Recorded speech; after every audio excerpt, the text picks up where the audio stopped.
Saat ini, kondisi ekonomi dan sosial di Tiongkok sedang mengalami krisis serius dengan tanda-tanda penurunan yang nyata di berbagai aspek. Situasi ini tidak hanya berdampak pada perusahaan, tetapi juga secara langsung memengaruhi kehidupan jutaan pekerja. Masalah seperti penutupan pabrik, peningkatan pengangguran, dan penurunan daya beli pasar domestik menciptakan lingkaran setan yang semakin memperparah keadaan. Salah satu penyebab utama krisis ini adalah pergeseran pesanan dari Eropa dan Amerika Serikat ke Asia Tenggara, menggantikan Tiongkok. Hal ini dipengaruhi oleh situasi politik yang tidak stabil serta biaya produksi di Tiongkok yang semakin tinggi. Akibatnya, banyak pabrik terpaksa menghentikan operasi karena kekurangan pesanan, memaksa para pekerja kehilangan pekerjaan dan kembali ke kampung halaman atau mencari pekerjaan sementara untuk bertahan hidup. Di kota-kota besar seperti Shenzhen, pemandangan kaum muda yang menganggur hidup di jalanan semakin umum. Di sekitar stasiun kereta api timur, banyak orang tidak mampu lagi membayar sewa rumah, sehingga mereka tidur di bangku umum atau mencari tempat penampungan sementara. Meski terdapat pusat-pusat bantuan untuk tunawisma, kapasitasnya sangat terbatas, dan banyak orang enggan kembali ke kampung halaman karena kondisi hidup di sana bahkan lebih sulit. Sementara itu, di kota-kota seperti Dongguan atau Shenzhen, banyak toko dan supermarket tidak dapat terus beroperasi karena kekurangan pelanggan. Bahkan, beberapa supermarket yang baru buka beberapa bulan terpaksa tutup.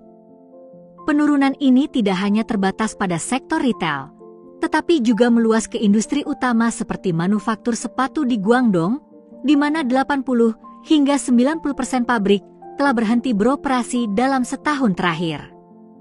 Pusat perbelanjaan yang dulunya ramai kini menjadi kawasan kosong tanpa pengunjung.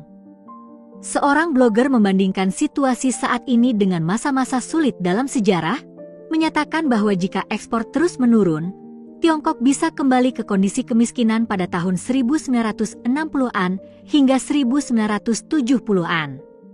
Saat ini, sebagian besar pendapatan Tiongkok berasal dari ekspor, terutama ke Amerika Serikat.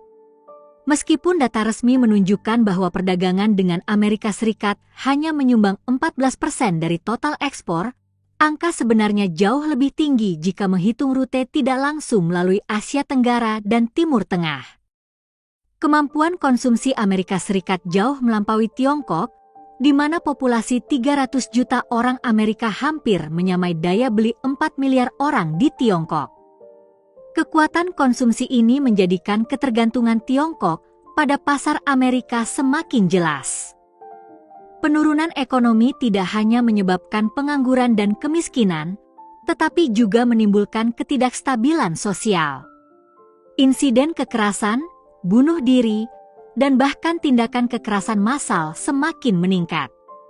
Hal ini mencerminkan meningkatnya ketidakpuasan di masyarakat ketika rakyat kehilangan kepercayaan terhadap kemampuan pemerintah untuk memperbaiki keadaan. Seorang komentator secara tegas menyatakan bahwa Tiongkok sedang mengalami kehancuran yang belum pernah terjadi sebelumnya, dari infrastruktur hingga kepercayaan sosial, dan upaya untuk memperbaikinya tampaknya tidak dapat membalikan keadaan. Seorang blogger yang tinggal di Shenzhen sekitar tahun 2004 menyatakan kesedihan atas kemunduran kota yang dulu menjadi simbol perkembangan dan kemakmuran. Restoran dan toko-toko terkenal yang pernah berjaya kini hanya tinggal kenangan. Banyak orang, terutama generasi muda dan mereka yang memiliki sumber daya, mencari cara untuk bermigrasi ke luar negeri dengan tujuan populer seperti Eropa dan Amerika Serikat. Secara keseluruhan, Tiongkok saat ini sedang menghadapi tsunami, ekonomi, dan sosial. Krisis ini bukan hanya masalah internal, tetapi juga dipengaruhi secara signifikan oleh konteks internasional, terutama pergeseran rantai pasokan global. Pemulihan membutuhkan reformasi yang kuat dan jangka panjang, tetapi dengan situasi saat ini, jalan ke depan masih tampak sangat suram.